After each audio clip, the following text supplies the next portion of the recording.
Greetings and welcome to Sports 101, the show that discusses sport beyond the X's and O's.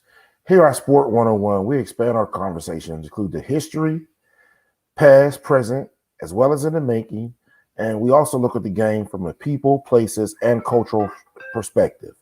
I'm your host, Jamar Harp. Be sure to follow me on social media at Coach_Hart412 on Twitter and Facebook under Jamar Harp. Please make sure you get social with SportsZone Chicago's litany of other shows, from Sean and Maya to the morning, the Troubadour Show, all of Ivan's broadcasts, and everything SportsZone Chicago does. You can follow SportsZone Chicago on social media on Twitter at SportsZone CHI, Facebook at SportsZone Chicago, and Instagram at SportsZone Chicago. Remember, SportsZone Chicago is the one and only first sports talk app that is Black-owned in the world. You can watch and listen to Sports 101 and, again, a variety of other shows. Keep up with breaking sports news. If you miss a show, don't worry about it. You can listen to any podcast or watch any show on our YouTube channel. Search Sports Zone Chicago. But more importantly, we want you to download the Sports Zone Chicago app. The Sports Zone Chicago app can be found in the iTunes, Google Play, and Amazon stores. Last week, we talked to you about Euro 2020. And just to give you a quick recap of the Afrocentric teams in the tournament, France beat Germany 1-0. Belgium beat Russia 3-0. And England, Raheem Sterling, the Jamaican-born player, scored their only goal as they beat Croatia. Again, all these teams were highlighted last week as teams that were able to get players through the African diaspora to represent these individual countries in Europe. This week, we're talking about a game actually that's being played. It just kicked off as we speak. The title of this week's show is I'm Coming Home, Nationalism in Women's Soccer. If you look at the title picture right here, this is one of our title pictures. You'll see one of the sisters from Nigeria as a set of sisters that are playing in the game tonight. And if you look at our next title picture, again, you'll see them listed together. So again, just to go over some theoretical concepts and definitions that we broached last week. The first one will be colonialism, which is a practice or policy of control over a people or power and controlling one area, often by establishing colonies. And this is done against the people's will. Colonialism is usually done with the aim of economic dominance, exploitation of the group being colonized. Dr. John Henrik Clarke has the famous statement that before the Bible, the Africans had the land and the Europeans had the Bible. But after the Bible, or i.e. Christianity, permeated the continent, the Africans had the Bible and the Europeans had the land. So that's just a little something to think about. The next concept that we talk about is nationalism. So again, nationalism is defined as a simple love or pride for one's country or what a country thinks is good at. Again, how do we display nationalism? We display nationalism through sporting events and where the winners often evoke a sense of pride for being the best for them and their country. The examples we use prior were the Brazilian soccer, as that is a nationalistic sport and is loved by all Brazilians, gymnastics in Russia, and the world-renowned music phenom of reggae in Jamaica. All of these invoke a national pride for the country and its participants. Many of these spectators feel athletes should put their hand over their heart and sing the national anthem very loudly to represent their country that they're playing for. However, there's exceptions to this rule, as certain areas and countries, races, ethnic groups, cultural groups, didn't have the best choices or circumstances in that country based on how they were treated, sometimes how they were brought there against their will, i.e. the transatlantic slave trade. So I want to bring to the next definition, which is disenfranchised. So if I was to disenfranchise someone, that means I want to deprive them of their rights and privileges of being a free inhabitant of a borough, city, or country.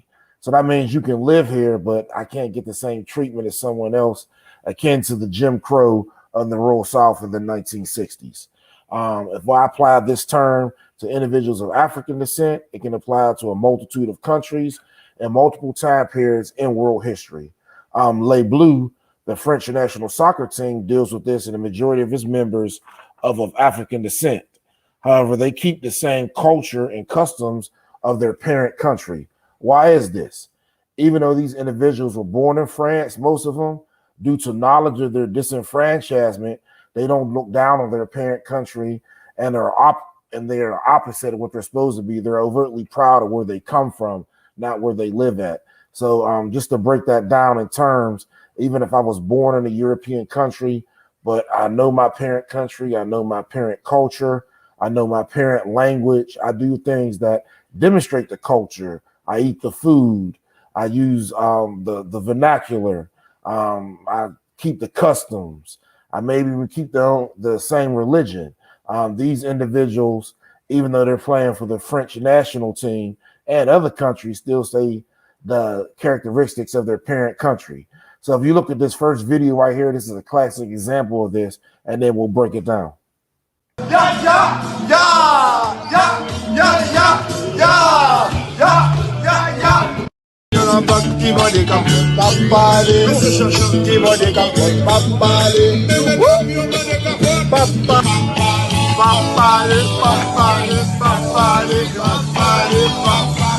C'est au vin qui vend des cap.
Ça fait les hommes quitter, Bigili pas qu'émissaire, l'hôpital fait météger, 29 ans ça va changer, l'hôpital fait météger. Haïti moi, oh, oh,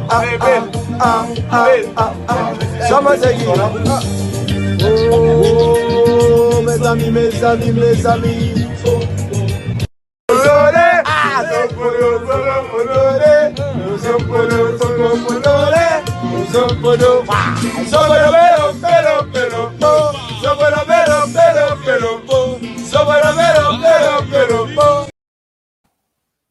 All right, thank you so much, Greg.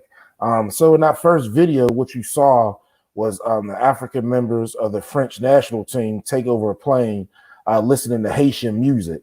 In the last song, they even pronounced on the words their love and adoration for Haiti. So again, this is significant as Haiti's been marginalized internationally throughout history due to the defeat of, most people think of the French, but they actually defeated France, Britain, and America during the Haitian Revolution in the 1400s. And again, all these individuals are French citizens as they're members of the French national team, but with their knowledge of what happened in Haiti and other places in their ancestral homelands of West Africa, they don't look down on these places and they try to elevate them, even in the midst of another European country, the top European country going to the World Cup. If you saw in the video, they in the aisle dancing, they're blasting the music, again, basically taking over the plane. They're infusing and permeating their culture in a country that is foreign to them, and they're supposed to be the minority. So I would really like if African Americans can use that as an example, and by demonstrating your own culture, you can evoke that sense of national or Pan-African global pride, and a lot of these issues that we have should cease. Again, looking at these team members, they're approaching it in a country that marginalizes them and and kind of looks at them and always questions their loyalty. But how are they invoking this pride of where they're from? They're using it through their culture, the music, dress, and language. So similar to if someone was from South Carolina, we talked about 2 weeks ago, and the Gully Geechee culture, instead of hiding that, and they would be proud and profess that West African heritage and use those words. That's basically what they're doing, and particularly invoking references to Haiti, and it's like their soul music again, because they speak of a dialect of French, and some Haitians actually are fluent in the quote unquote the King's French. So if you look at these two pictures right here, you'll see some of the main characters in tonight's show. So similar to the French team, Courtney DK, that last name should be familiar to you. Tony Payne and Nicole Payne, as well as Ayafome Onamonu, hope to do what the French team did in Europe and America by inspiring more Africans in America to look outside of the United States national teams in sports. This picture right here shows the event that's taking place right now.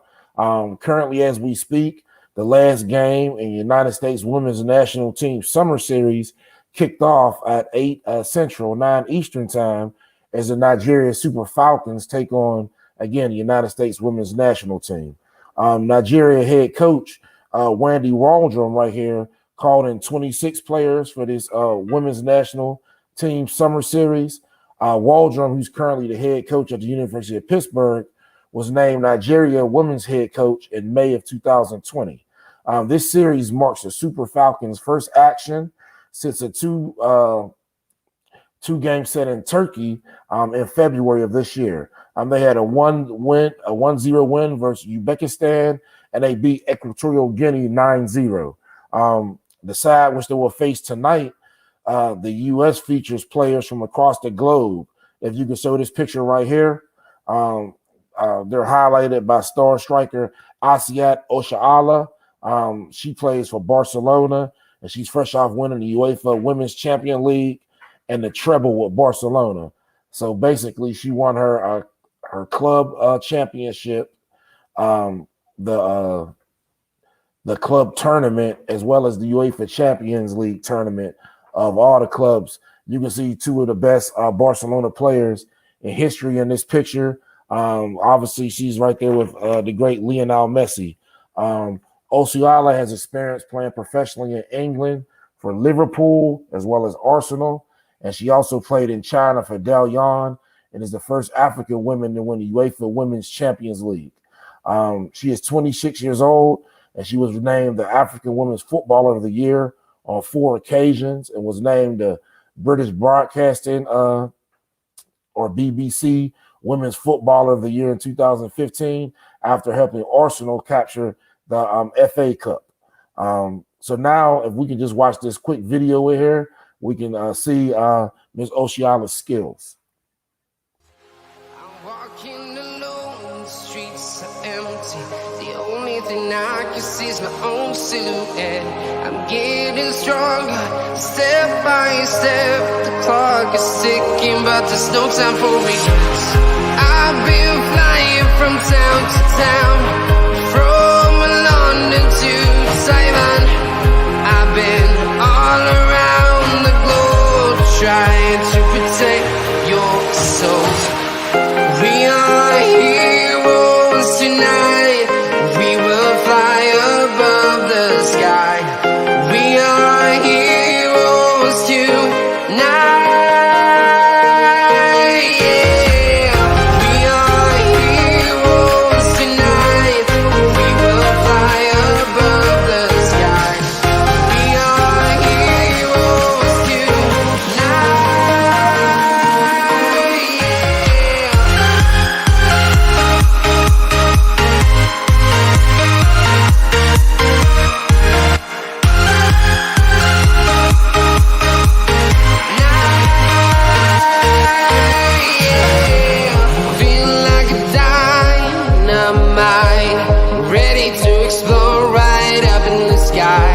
I need you to listen, I need you to hear, and don't show any fear. I've been flying from town to town, from London to Taiwan.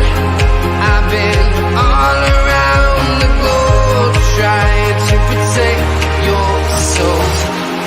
We are heroes tonight, we will fly above the sky. We are heroes tonight, yeah. We are heroes tonight, we will fly above the sky. We are heroes tonight, yeah.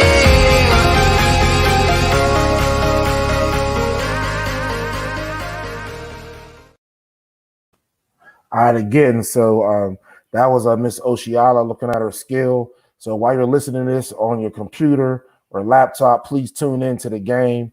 Right now, the United States women's national team is playing the Nigeria Super Falcons on ESPN2. So if you can see in that video, the first thing that stood out to me was obviously her size and pace, as they say in soccer. She was taller than most of the other women on the pitch and faster. If you look at the style she played, it's kind of resemblant to United States basketball, how any point guard would play in the streets. And she goes right down the middle, straight past people, dribbles around them, and scores. So if you want to use that parallel of street basketball, you can kind of see what she's doing in every basketball court in the United States. Also, her technical ability, the power she got, the way she was to use her body to get free, her aerial game, which is always integral in men's and women's soccer, which is also a part of my game that I've developed. If I have a taller and stronger and faster team or in any set piece, if the ball's in the air, I should win it. So just like volleyball, when I have 3 people go to the net and 2 people stand back for the tip, the same thing in soccer. I have 3 people jump for the ball. If one of them 3 don't get it, I should have 2 people if the ball falls down. And I think with that philosophy, any team will have a greater propensity of scoring more goals on set pieces, which is a critical part to winning any soccer game. So Miss Oshiala, she has not accepted an offer by a European national team, even though winning the Champions League and playing for Barcelona are great accomplishments in the women's game as well as the men's game. She still stayed true and stuck with her national team instead of doing like some of the men like Romelu Lukaku, Christian Benteke. They all play for Belgium instead of their parent countries when they had the option to do so. So she's still playing for Nigeria. In this women's tournament, they lost to Jamaica 1-0 on June 10th in the opening match of this summer series, and they responded back in the second match playing Portugal to a 3-3 draw this past Sunday in Houston. So I want to give you a quick look at the highlights of this 3-3 draw versus Portugal. And some of these names you'll see. We also talk about them in this episode, and if you're watching the game, which I hope you are, you should see one of the toughest games. They always play the United States very close. Even though they've lost, I think the last 10 times, but the last few games, I think it was 1-0. Just watch this video and then we'll discuss it even further. But again, I hope you're watching the game now on ESPN2. This video is brought to you by JandJTropicalStore.com. All right, Super Falcons versus Portugal in the Women's National Team Series hosted in the United States of America. Before we get into this video, please make sure to like and subscribe. Thank you very much. We start with the Super Falcons on the front foot. Long distance shot from Rashida Ajibade goes right into the goalkeeper's gloves. Another long distance shot, this time with the left foot. Michelle Alozie outside the box goes into the goalkeeper's gloves. First chance for Portugal. Michelle Alozie gets her foot slightly on the ball, does enough, and Tochiko Alohi and comes out and makes the save. Cicero Shwala 1-on-1 with the goalkeeper, kicks it wide. Great opportunity for the Super Falcons. Again, Super Falcons on the go, gets the ball into the box. Defender comes in and makes the stop. Plenty of opportunities for the Super Falcons. Another pass into the box. goes right to a defender. You can see plenty of opportunities, but this happened. On goal, Nigeria. Goal, Portugal. Chidinma Okeke tries to stop the pass from getting to the attacker. Goalkeeper comes out at the same time, and it's just the wrong event to happen. 1-0 Portugal. Again, Super Falcons still trying to create chances. This was another chance created. A goal scored by Portugal that was actually wrongly chalked off by the assistant referee. This was a clean goal. You can see in the replay that she was clearly onside, but the assistant referee rose up a flag, which she's only human and it happens sometimes. Glad it happened in our favor. And here's a beautiful move on Chidinma Okeke. She was having a long day right there, and the ensuing free kick, a woman gets open in the back post. Goal Portugal, 2-0 against the Super Falcons. This is what happens when you play zonal defense. Nobody knows who they're really guarding, who they're really marking. And yeah, this was an opportunity for the Super Falcons. Ajibade gets a free shot, but it goes wide. Great opportunity for Portugal. Jessica Silva gets past the goalkeeper, tries to take a shot, but her touch took the ball wide, and that was just all she wrote. Great move right there to get open, but that touch let her down, and she was not going to finish it. The first goal for the Super Falcons came right here. First, Tony Payne making her way into the box, trying to cross. It gets blocked. Rita Chikwelu puts it right into the area with a shot/cross that finds Michelle Alozie, and she does the rest. And that's the Super Falcons' first goal. Michelle Alozie gets her first goal in her international career. This is her second career appearance for the national team, and this is the first goal. So congratulations to Michelle Alozie.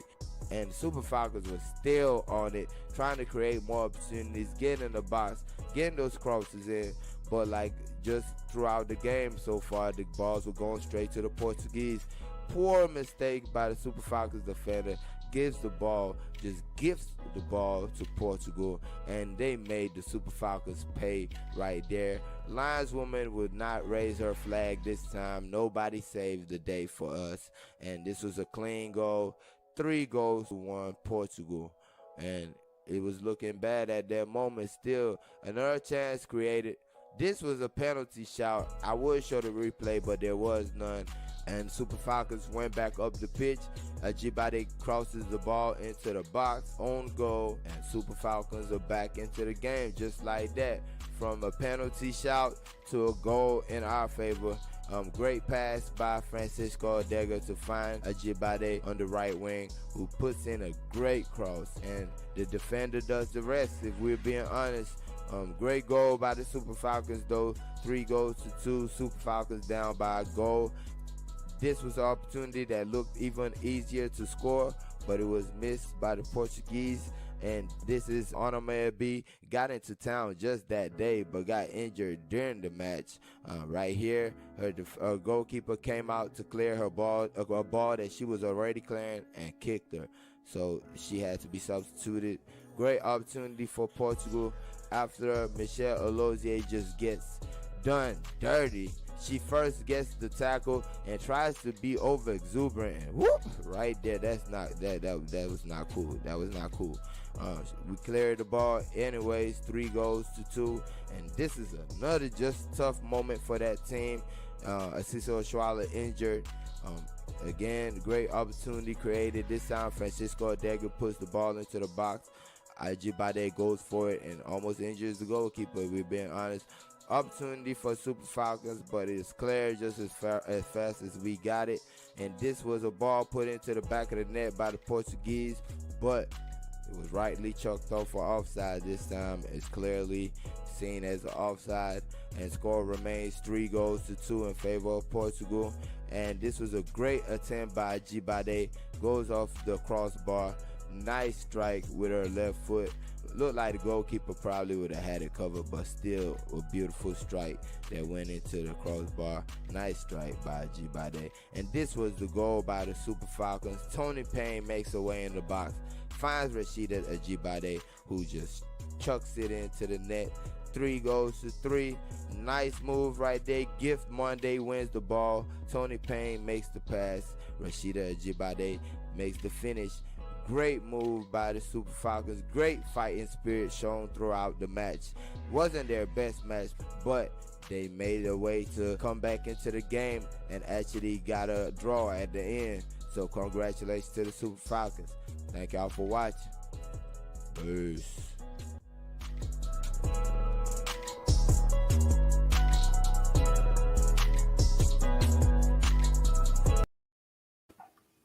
Okay, thank you again, Greg. So taking away from that video, if you can see the differences between the women's game and the men's game, to me, the women's game is more up-tempo and fast-paced. They really dance on the ball. It's less physical. It's more finesse, which makes it more entertaining to watch. They try to make people fall. It's like street basketball. Also, look at the speed with the Nigerian team. One reason that a lot of African soccer teams have speed is because when you look at women's soccer, United States and China originally were, once they start playing on a big stage, which was in the 90s, because again, now there was a disparity in women's sports. They didn't have women's national teams, and just because based off of gender. But if you look at the first World Cup, the United States won, where their foe used to be China. That's because those two countries allowed women to play sports. Brazil came next with their rich soccer history. The African countries were far behind because most countries, in particularly West Africa, view soccer as manly, and they prefer their young ladies and women to run track and play basketball. So with so many track athletes on these soccer teams, in particular in Nigeria, you're going to get a team that can just run around people. Also notice, just like the men's game, the African women playing on both sides for Portugal as well. There is some ties there because Lagos in Nigeria was colonized by the Portuguese. The whole country wasn't colonized, but Lagos was, and Lagos is actually a Portuguese name. So you can see the resemblance and historical ties in that game. Lastly, if you look at the last goal, the assist was Tony Payne. Now, Tony Payne was born and raised in a state, in an area, I just gave it away, but a state you wouldn't even never think of, Alabama. So again, she's one of the main subjects of this episode. So again, the meeting tonight will be the 6th meeting all time between the United States and Nigeria, and the first ever meeting between the teams in a friendly competition.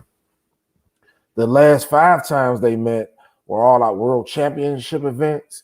They met 4 times at the Women's World Cup in 1999, 2003, 2007, and 2015, and once in the Olympics in 2000. The USA won all of those matches, but none were easy. They had one blowout victory, was a 7-1 win in group play of the 1999 Women's World Cup. The USA and Nigeria haven't played since 6 years ago, but the most recent 2 matches in group play at the 2000 World Cup and the 2015 World Cup, they both ended up in 1-0 wins for the United States, with the goal coming in 2007 from Lori Chalupny in the first minute, and in 2015 from Abby Wambach. Nigeria by far is the most successful women's national team in Africa, having won the continental title 11 times, and they've appeared in every Women's World Cup, as well as 3 Olympic Games. And here's a fun fact for you. Nigeria joins the United States, Germany, Norway, Sweden, Brazil, and Japan as the only country to qualify for every World Cup. Nigeria's best results at the World Cup came in 1999, where they reached the quarterfinal round. That year, the Super Falcons also reached the quarterfinals of some other tournaments. And then in 2004, they reached the quarterfinals of the Olympics. Nigeria failed to qualify for the delayed 2020 Tokyo Olympics, losing to the Ivory Coast on away goals. So they were tied in record, but when you go down to the tiebreakers in the African Federations Cup, Ivory Coast had more away goals. So they lost in the 3rd round of qualifying in the CAF. Remember, the subject verb agreement is backwards. In countries outside the United States, So it's the Cup of African Football.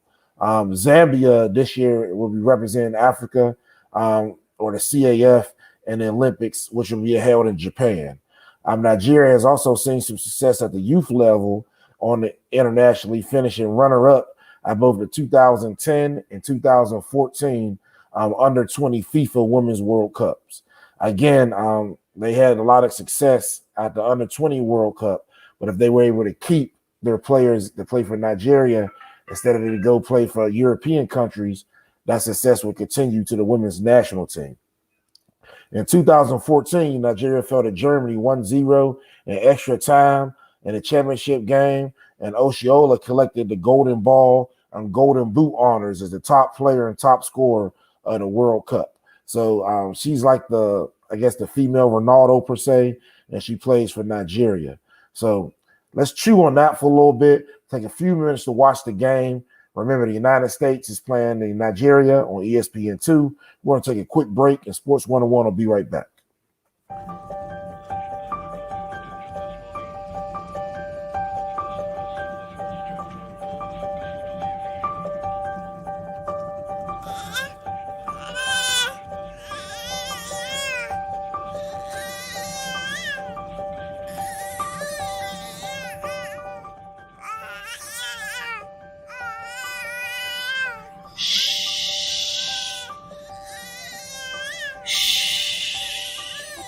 Compassion, noun.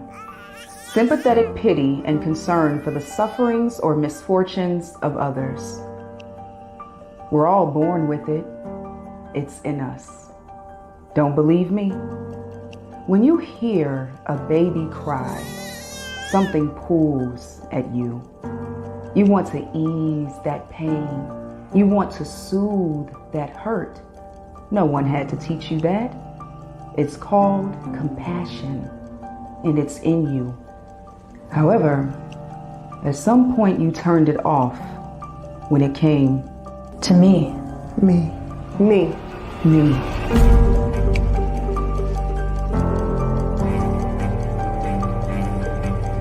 The cries of my soul have gone unheard, but today, you will hear me. My heart has wailed a melody loud enough to shatter your ears, and you ignored me. But this week, you will hear me. This body has beat the drums of anguish, only to be silenced. But this month, you will hear me. This year, this decade, this century, I will be heard. And you will be the one to hear me. And when I am finally heard, show compassion. Show compassion. Show compassion. Remember, it's in you.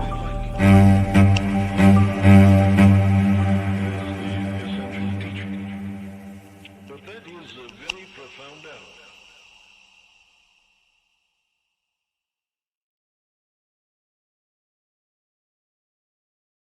Please stop and listen, because this important message may directly apply to you or someone dear to you. Several thousand African American former full-time CPS teachers were unfairly terminated starting in the mid-90s and continuing to the 2000s. If you are one of those many former CPS teachers who was unjustly terminated, or if you are the immediate relative of a now deceased unjustly terminated former CPS teacher, you may qualify to participate in a lawsuit at no upfront cost to you. Please call 773-580-7183 immediately for more information. That's 773-580-7183. Do not delay. Act today, because time is of the essence. That's 773-580-7183. 773-580-7183. Welcome back. I'm Jamar Harp, and this is Sports 101, the show that discusses sport beyond the X's and O's. We like to talk about the game from a people, places, and cultural perspective, looking at sport through the lens of history in the past, present, as well as in the making.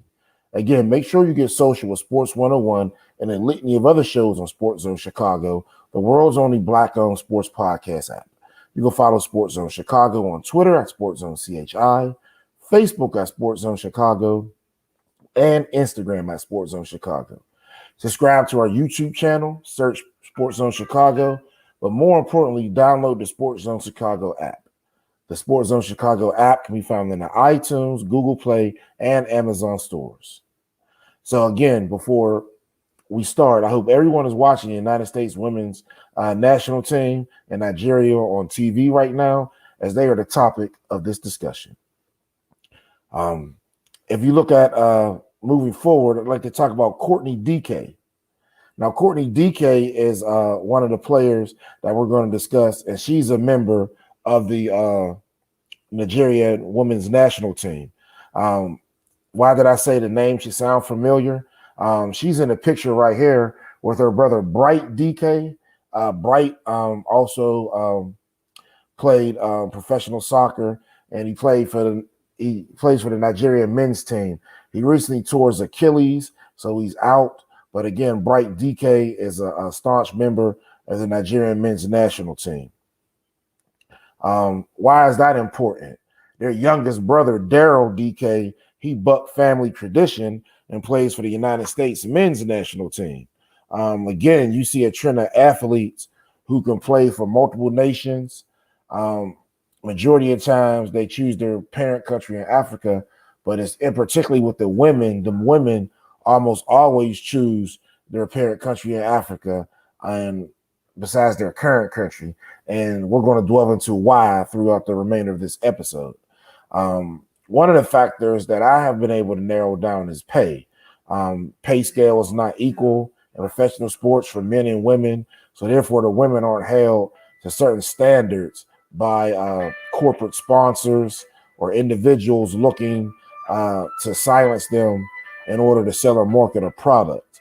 Also, soccer globally is so big, it hasn't permeated in the United States yet where they're quote unquote top athletes as it is everywhere else in the world. These women also, the women in this episode, they all were born and raised in the United States. So playing soccer, they were around mainly Europeans, especially as young girls. And if we look at the way men and women socialize in more intimate settings. So oftentimes women will feel more out of place. For example, if they go into the bathroom and they have gel and everybody else has spritz, they can feel, out of place with the rest of the girls. They may not be able to bond. So through these experiences, these women are choosing their African parent countries.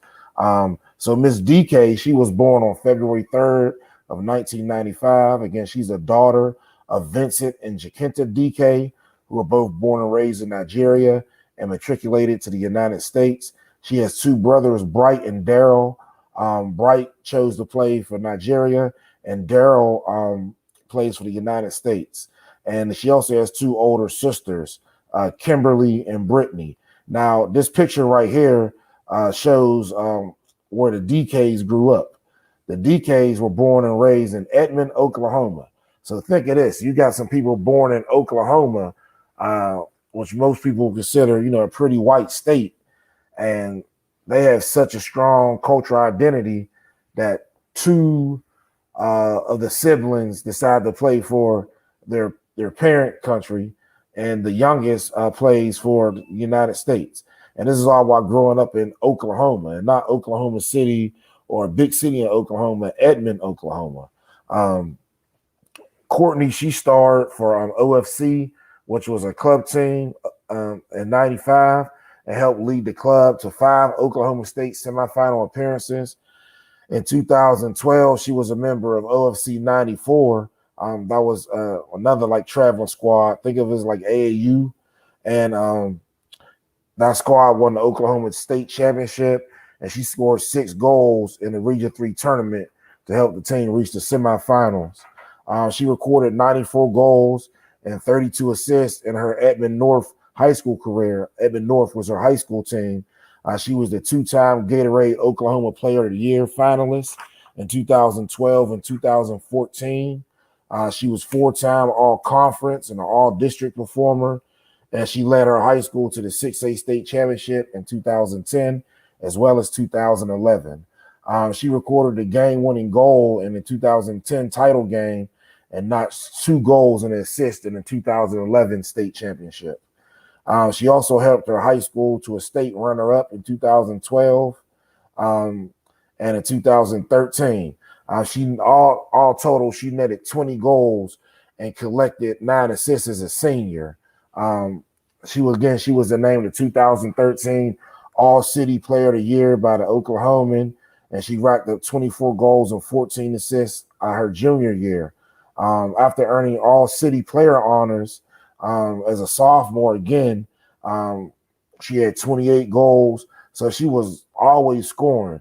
This time, she started to get recruited by major powers in women's soccer, such as Oklahoma, Texas, Notre Dame, Tulsa, Colorado, and Missouri.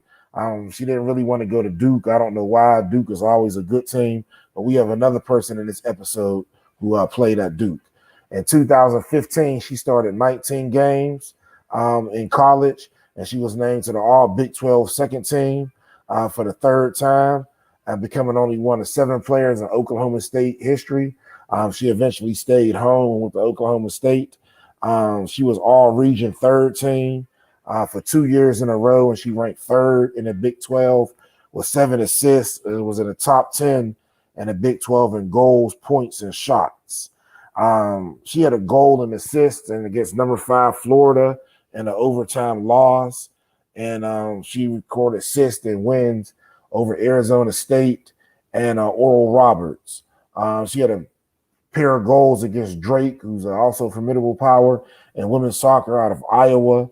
And again, she was also great in the classrooms where she had our academic Big 12 honors as well. So again, why would she play for Nigeria? Her younger brother's playing for the United States. She's great at Oklahoma State. So why did Courtney DK choose to play for Nigeria? Her oldest brother, Bright DK, again, was a star at the high school. And then he went on to play at Notre Dame. And he was called up by the Nigerian men's national team. They also had a few cousins that played for the Nigerian men's national team, as again, their mom and their father both came from Nigeria, so their whole family's in Nigeria. They grew up, even though they were in Oklahoma, they had a strong sense of pride and culture in being Nigerian. They spoke the language, they ate the food, and it pretty much was Nigeria and Oklahoma and eating Oklahoma. And they grew up as if they were, in Nigeria. Nigerians and most, again, people in West Africa thought that soccer is a man's sport, so it's not pushed to the women like basketball and track is. So that's why you see a lot of the speed with these women's teams that come out of Africa. The family upbringing is also not conducive to the alternate lifestyle of a lot of members of the United States women's national team, as people in West Africa are very, very conservative. And as they will say, they look down upon clandestine activity, which could be same-sex relationships, drugs or whatnot, and a lot of things that circle around the United States women's national team don't permeate well with West African culture. And then lastly, what we discussed, playing soccer, growing up from little girls to high school to college, they're always a minority in the locker room, and they see and hear things that let them know that they're outsiders. So a lot of the women, again, because they're not tied down by large corporate contracts, don't feel the need to be silenced. So they let their voices ring. And again, that's why if you look at this movement now with pro athletes, the WNBA was far more active than the NBA and far more verbal. So that, again, resonates, my point that it is facilitated by how much money that you're tied to by a corporate sponsor. So with all that said, she decided to play for Nigeria.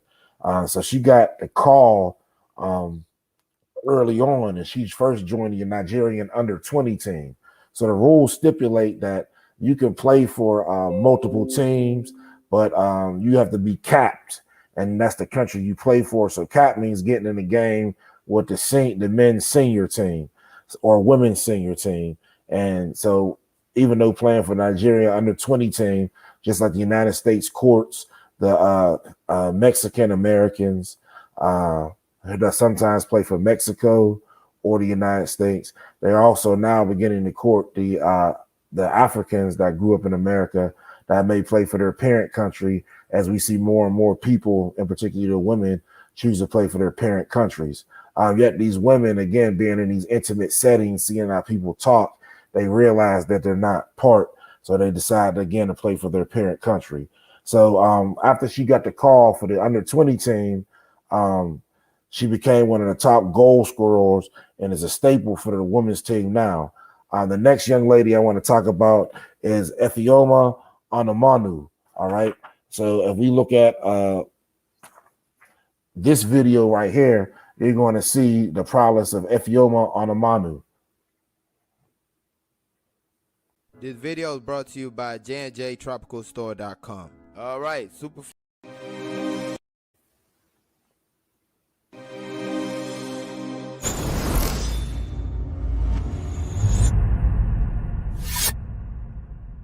And here is Lavelle right on cue.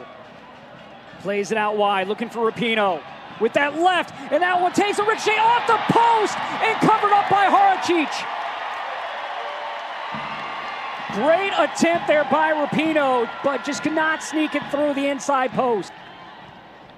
The service headed down, and that one finds its way into the left corner for the first goal, coming from Ifeoma Onumonu and Gotham FC. Perfectly weighted pass. This is brilliant. Two defenders up in front of her, but she gets up and over, and that power to knock this one down on the ground. So the goalkeeper misjudges this one, goes far back post. No defender on this back post to help clear this one off the line again. And this is a great tactical goal that you've just scored on Onumonu. Hats off to you 13 minutes in. That was one of the things that the coaches talked about, was creating more opportunities. And here might be another one for Onumonu, looking for her second of the night. Puts it over and just goes right of the frame. Lavelle with some room to work with. Lavelle to that left foot and stopped by Haracic. Is going to be dangerous. And here's a chance for Rapinoe. Flag is down. Rapinoe. Lavelle, and that one just wide of that near post. Sends it to the 6. Lee, back post ball, and that one taken down by Dederick. Working her way forward, plays it outside, Huerta. Huerta looking for Pruitt, headed on, and that one will find its way wide now. Rapinoe tracks it down. Rapinoe going outside to Lavelle. Lavelle into the area. Lavelle with the shot, that one denied, and then played out past the end line. Hammond. Lavelle trying to chip it over, and that one swiped away once again by Haracic. The Brazilian will go out wide. Balser towards the far post, and that one wide. On the ground, and that one just left. That one took a couple hops and then went wide. Rapinoe looking for some late game heroics. Rapinoe played it in at the 6, and that one knocked away by Skrosky. Rapinoe. Back post, headed away by Freeman.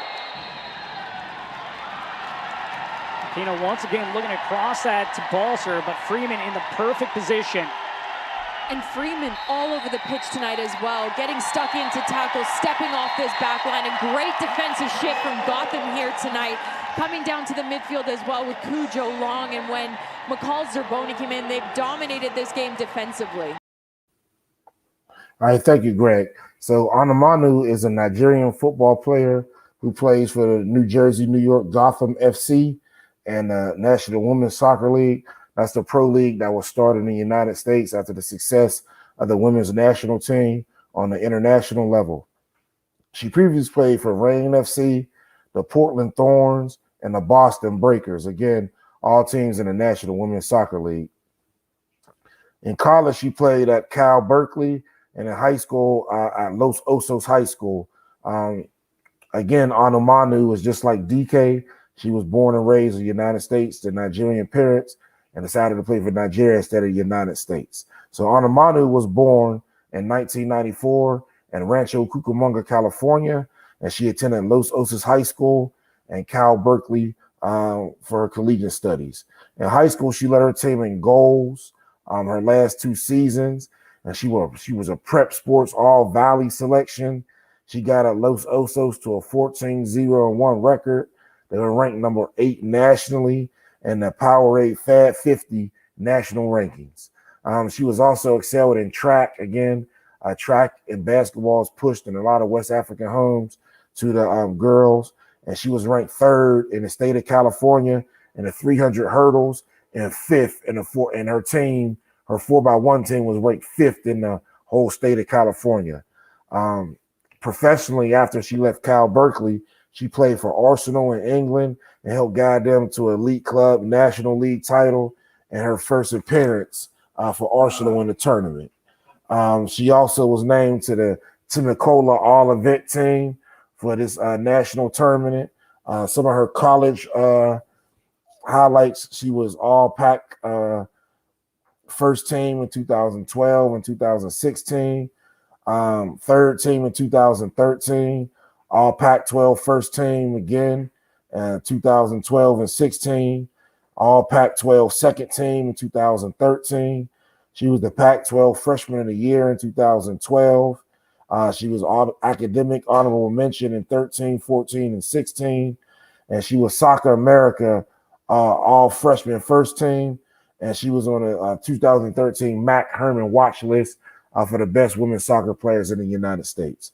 During last year's Utah Challenge Cup, as a co-founder of the National Women's, of the Black Women's Player Collective, a lot of the Black women in the National Women's Soccer League realizes they need to mobilize their voices.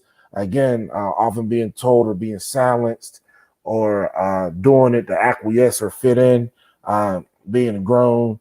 They're voicing their sentiments, and their sentiments directly correlate to the plight of all people of African descent in the United States. Out of that, her and another player founded the Black Women's Player Collective.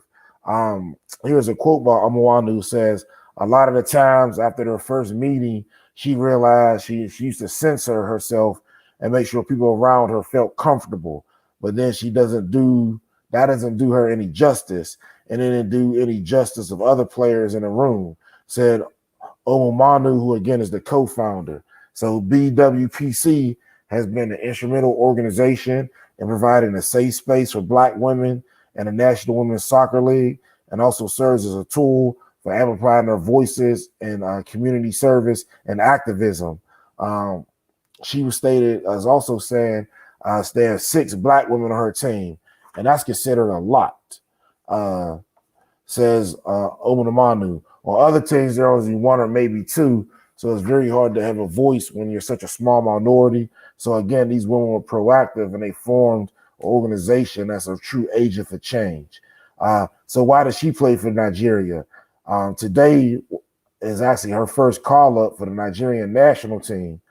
Prior to today, she had appeared in under 23 games for the United States. Why? Because she was born and raised in the United States, and going through the United States youth system, she played for their youth teams. But remember, if you don't play for the national team, you're not capped yet, so you can still play for the country of your origin. She has a great, strong sense of Nigerian culture, belonging, pride, and nationalism.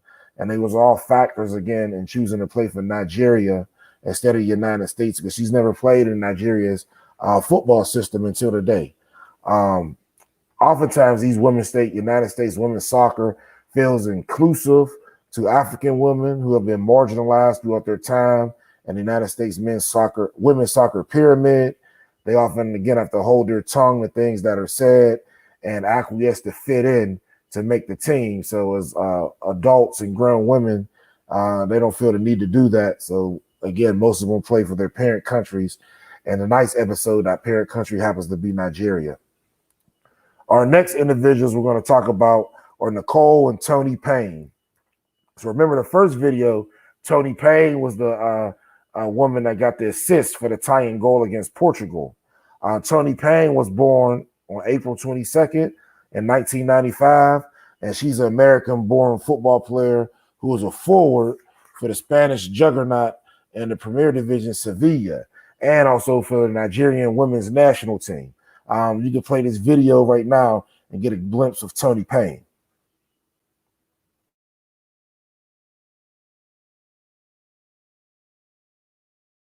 Jääb nüüd natukene unistama palliga ja kohe karistatakse ära, et võetakse pall ära. Tundus, et ta otsis juba seal tülpi silmadega, aga ei leidnud ikkagi. Payne uuesti Filenko vastu. Ja läheb läbi. Ja saab ka löögile ja lööb lati ja lati kaudu väravasse. Päris kaugele lendama. Saab oluliselt kaugemalt lüüa ka, kui ta muidu oleks seda löönud 5 kasti joonelt. Praegu said praktiliselt karistusala joonelt panna. Ja nüüd on võidujooks. Payne saab palli, jõuab kasti. Tuleb ära võtta sööt ja teine on olemas.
All right, thank you so much. So again, here's a picture of Tony Payne. Tony Payne played collegiately at Duke. She was born and raised in Birmingham, Alabama, to Nigerian parents. She had an older sister of fellow footballers Stephen and Nicole Payne. Nicole Payne also plays for Nigeria, and we'll talk about her a little later. She is one of the most dynamic and skilled players with the ball to ever play at Duke, where she netted 23 goals, 21 assists, and 67 points over 4 years. Her 21 assists is ranked 7th in Duke's history. She collected 6 game-winning goals and started 86 of 90 matches in her 4 years. Again, she started 86 of 90 matches. She became the 6th Duke player to register 20 goals and 20 assists over her career. And she concluded her college career with 16 points in the NCAA tournament, was ranked her 3rd all-time in Duke's career scoring. She also added 6 goals and 4 assists in the NCAA tournament, finishing her career with 206 shots to rank 8th all-time and 6 game-winning goals, also tied her for 13th. She helped lead the United States under-23 women's team to the under-23 women's Nordic Championship in England in June of 2016. She was also a member of the United States women's under-23 team that took the Istria Cup title in Croatia during March of 2016.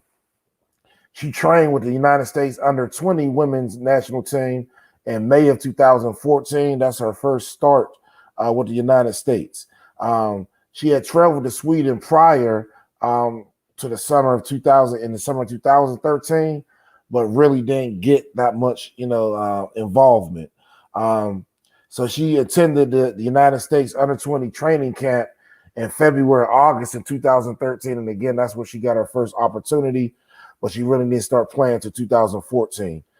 She was also a member of the United States under-17 national team that won the 2012 CONCACAF under-17 women's championship. Again, the U17 team as people still in high school.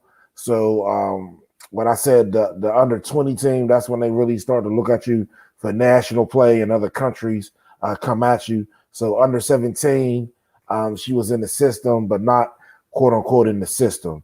Again, this under-17 women's national team for the United States won the 2012 CONCACAF. That's the region of the Caribbean and North American soccer confederations. The under-17 women's championship in Guatemala, which automatically qualified them for the 2012 Women's World Cup. As a member of the under-17 national team, she traveled to Croatia, Slovenia, and La Magna with this team, and she knew a lot of them because she was one of the under-15 team. Or excuse me, the under-15 team as well. So with all this USA experience, why did she choose to play for Nigeria? So again, similar to the other stories, the same tale: nationalism, culture, pride, family history, and being in this United States soccer pyramid for so long and hearing so much year after year that you're an outsider, it's against their mental health to play for them. If we look at what Naomi Osaka is going through, who we talked about a few weeks ago, that's oftentimes the cause to her stress. Because in the women's locker room, if you remember interviews of Venus and Serena, is very segregated and on the WTA tour. A lot of these women also see the women's team as a representation of what they could not do in society. If you look at the free spirit of a lot of members of the United States women's team, especially after winning, the outfits they would wear, sexuality is also very big, as homosexuality in West Africa is considered clandestine activity and is frowned upon. So oftentimes these factors, along with what they see, the women choose to play for their parent country. So in 2019, she made it clear that she wanted to continue her international career in Nigeria after being in the United States pyramid. She made her senior team debut in February of 2021, starting against Russian club CSK Moscow, and a Turkish Women's Cup. Her first appearance facing another national team was 2 days later against Uzbekistan. Our next picture, this is Nicole Payne. Nicole Payne is Tony's younger sister by 6 years. And again, she grew up in the pyramid as well. She was a member of the U19 national team and traveled to the Netherlands in November of 2018 for a pair of matches. So this wasn't that long ago that she was representing the United States. And today she's in the green and white of the Super Falcons. She previously played, again, in the United States pyramid on the U18, 17, 15, and 14 national teams. So she was actually in it longer than her older sister. She was named to the 2018 United States Soccer Academy Development System under 18-19 Eastern Conference Best 11. So she was, a main player out there. She was a multi-year player for the Concord Fire and finished as a 2017 Elite Club National League runner-up player of the year. Again, stating the prevalence, the focus their young girls in the basketball and track. She ran cross country and track for Oak Mountain High, where she graduated owning 2 state records and 6 state championships and 9 total state medals in track. Again, she's from Alabama, just like her sister. She was a 2018-19 Gatorade Alabama Girls Track and Field Athlete of the Year. She's a 10-time All-State performer. In 2019, she won the 100 meters, 200 meters, and 400 meters in the 7A state outdoor track and field finals. 7A is the largest class in the state of Alabama. And again, she swept the running events, winning gold in the 100, 200, 400, and I believe she competed in some of the relays in the 2019 7A state championship. She also set a state record in the 200 meters, running the 23:74, and she won a state. She also set a state record in the 400 meters with a time of 53:55. She finished first in the girls' 400 meter dash and third in the girls' 200 meter dash in 2017, which was her sophomore year. In 2017, she won the 400. She turned down a plethora of college scholarships to run track due to her love for soccer. She was a TopDrawerSoccer.com 4-star rating and a number 4 midfielder in that part of the country. She was so good, she began to play for the IMG Academy, and she was named to their top 50, number 27 overall, and she was the number 11 midfielder in the country. So think of this, the college football recruiting. She was the number 11 player at her position in the whole United States. In 2019, she signed to play at West Virginia University, where she was all Big 12 Freshman of the Year, as well as all academic Big 12 rookie team. And her freshman year, she appeared in 21 matches, earning 15 starts and 1,510 minutes of action. She scored 3 goals and had 2 assists for 8 total points. She finished her freshman year with 10 shots with 5 on goal. She scored her first career goal on September 1st against the University of Virginia, and she tallied her first assist on October 6th against Texas. She also had an assist in a big game in October against Kansas State. And again, in her freshman year, she played 90 or more minutes 12 times, all in the final 14 games of the season. So when most people hit a freshman wall, she soared. She helped the West Virginia Mountaineers to 9 shutouts in the season, and she was called up as Nigerian women's head coach, as also the head coach at the University of Pittsburgh. So prior to this last match, they had a few withdrawals on the team. Patricia George and Osinachi Ohale withdrew, and they also had a few players had travel hitches, and which made the team short. So with him being the head coach at the University of Pittsburgh, who was next door neighbors to West Virginia, he called her up. At first, he said he didn't even realize that the Paynes were sisters. because he thought, it was like a common name in West Africa, because on most of these teams, you'll find a lot of people with the same last name that are not related. So again, why does she choose to play for Nigeria? Same old song, like Digital Underground said a long time ago.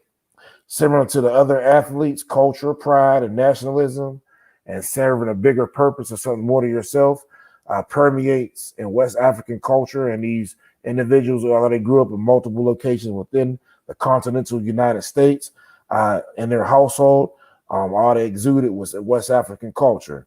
Again, playing in the USA youth system, these women were disenfranchised, shunned by their teammates, ridiculed for being larger, bigger, stronger, and faster. And they were born and raised in the United States, so they're being ridiculed. So they decided to go play for their parent countries. These factors, with a knowledge of self and history, will not let them or anyone else play for their colonizer. So that's something important to think about on a national level. Again, these factors, coupled with the knowledge of self and history, will not let anyone play for their colonizer, where they can, in turn, highlight their parent country. So in closing, what do we have to learn? Oftentimes, our women in athletics see the bigger picture and are not persuaded by trivial things such as sponsorships and marketing and being on TV. So my question would be what would the men in the Euro 2020 had the same mindset as these women competing tonight? Again, last week we talked about all the men in Euro 2020 and what other countries they could be represented in Africa, leading them to notoriety and quarterfinal and semifinal places in the World Cup and other prestigious tournaments. France alone will fill 6 African nations rosters. So similar to the Japanese in baseball, if athletes start homogeneous at first, I have to play for my home country and my national team first, then I can go to Europe or America or any other league like the Japanese do with their baseball players. They have to play in the Japanese league for at least 6 years. So they get them in their prime, then they can go somewhere else, which doesn't water down the Japanese league. If all that happened, then we would be better off not only in sports, but with business within the United States. What are your thoughts, Greg? One of the things that you brought up last week and this week was just the pride of country. And I think that's really important. And the women are pretty much taking the lead seat in that, leading by example, where they're putting aside the fame, money, and the material things for just having a self-pride of representing the country. Even if they are from the United States, they're still taking a step forward of putting effort to represent that home country where they're born. So I think it's important for the men to take notice of that as well, where the women are really leading by example, where it's not about the pride or the money or materials, but it's about the pride of country and pride of self and knowledge of self. So good points you brought up today, brother. Thank you so much. Again, this is Greg Robbins, our super host. He, along with myself, was trained by Jedi Master Maya Kai, the SportsZone Chicago family. So again, shout out to Maya, Sean and Maya in the morning, as well as MAYA. You can check both of those shows out on SportsZone Chicago. Thank you so much for your tutelage. Again, everyone, thank you for tuning in to this episode of Sports 101. I'm your host, Jamar Harp. Be sure to follow me on Twitter at Coach_Harp412 and Facebook under Jamar Harp. Make sure you get social with my show, Sports 101, and a litany of other shows on SportsZone Chicago. Remember, SportsZone Chicago is the only Black-owned podcast of its kind in the United States. Everyone needs to join, period. Make sure you follow SportsZone Chicago on social media at Twitter, SportsZone CHI, Facebook at SportsZone Chicago, and Instagram at SportsZone Chicago.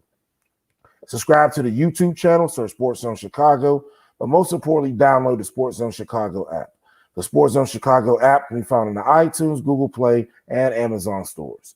Again, thank you for tuning in this week's episode of Sports 101. I hope everyone is watching United States women versus Nigeria on ESPN.